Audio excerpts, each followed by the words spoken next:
Então vamos lá, gente. Vou falar para vocês aqui a respeito de mineração e hash. Vou até mandar depois para o Léo isso aqui também, né? Vou tentar esclarecer um pouquinho esse aspecto aí do Bitcoin, porque assim, eu já vi o vídeo, né? Vi o milagre, mas não lembro o santo. Então vamos tentar explicar aí para vocês, tá? Então basicamente existe um processo de mineração simétrica e assimétrica. Perdão, vamos voltar um passo atrás. Existe o processo de criptografia simétrica e assimétrica, tá? Então como é que funciona isso? Basicamente, quando a gente vai fazer uma abordagem sobre criptografia, né, você vai ter uma mensagem original que vai submeter a um código de criptografia e vai gerar uma mensagem convertida, tá?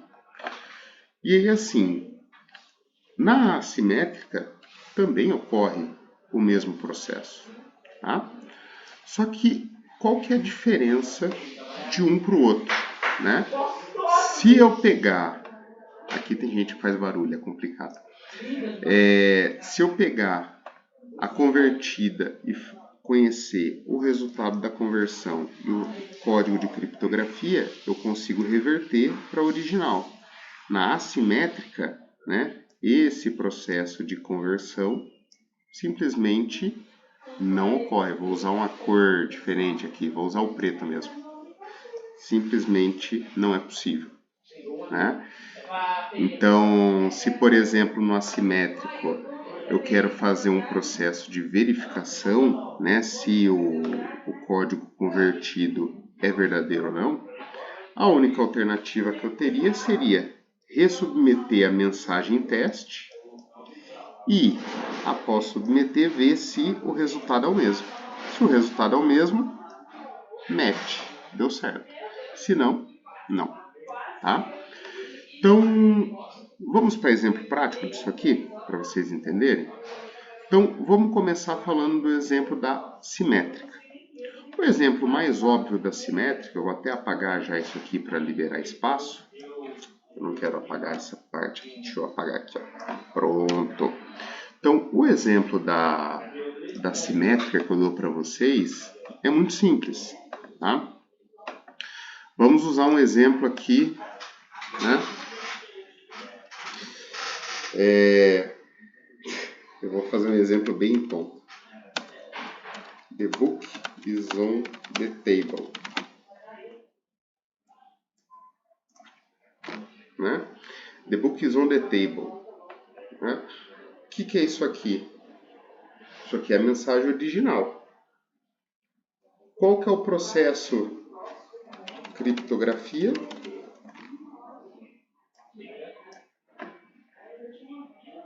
Né? E aqui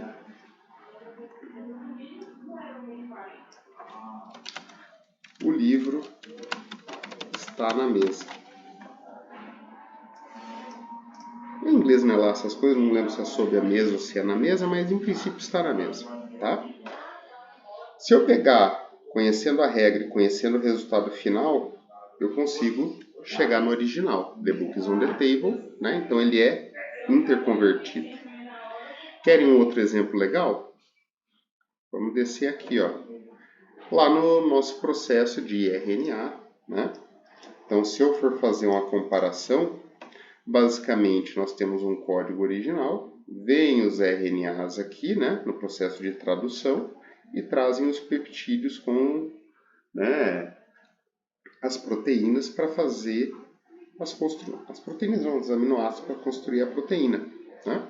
Então, é outro exemplo que a gente tem de algo simétrico, tá? Então, vamos tirar isso aqui. Agora, vamos pensar em um elemento assimétrico, tá? Um elemento assimétrico não tem muito exemplo prático, mas basicamente entra muito naquele esforço que a gente comentou, né? Se eu souber a criptografia do Bitcoin, que é o SHA-256, né, que é o método, souber o código do Bitcoin, igual a gente sabe, é código aberto, público, né? E eu tenho a chave pública, né? Então, por mais que eu pegue e submeta a chave pública ao SHE, ou SHA, enfim, né? Eu não consigo obter a chave privada.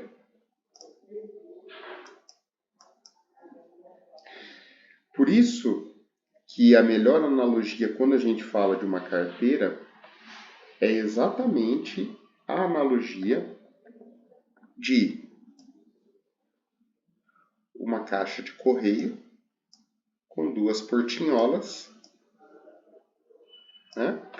Onde você tem a portinhola de cima uma chave pública, onde qualquer um com ela pode abrir para jogar informação, né?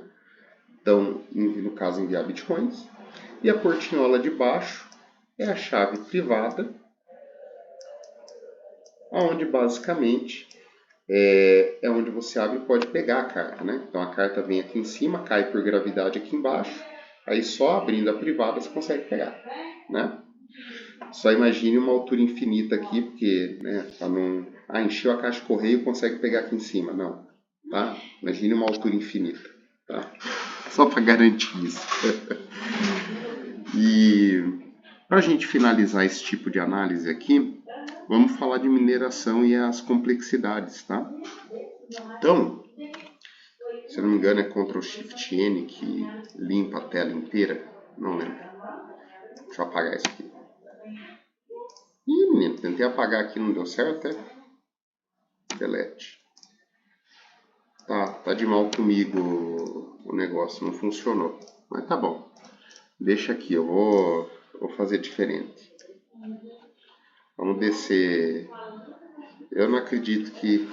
Aí.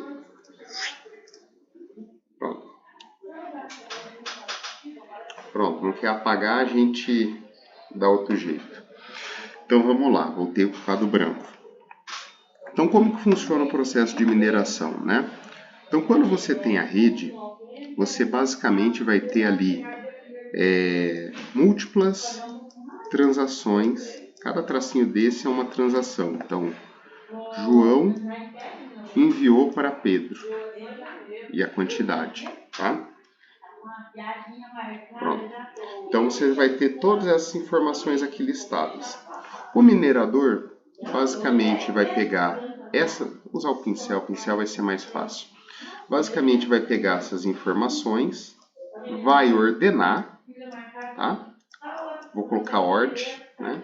Eu não tenho o pincel como o Leonardo, né? Então, enfim, estou no mouse aqui, letra feia de médico, né? Enfim. Vai ordenar e vai gerar o bloco. Até aí você está sabendo, tá? Só que, como que funciona o processo de validação? Conforme você vai alinhando, ele tem uma sequência de código que obrigatoriamente tem que ser seguido, tá?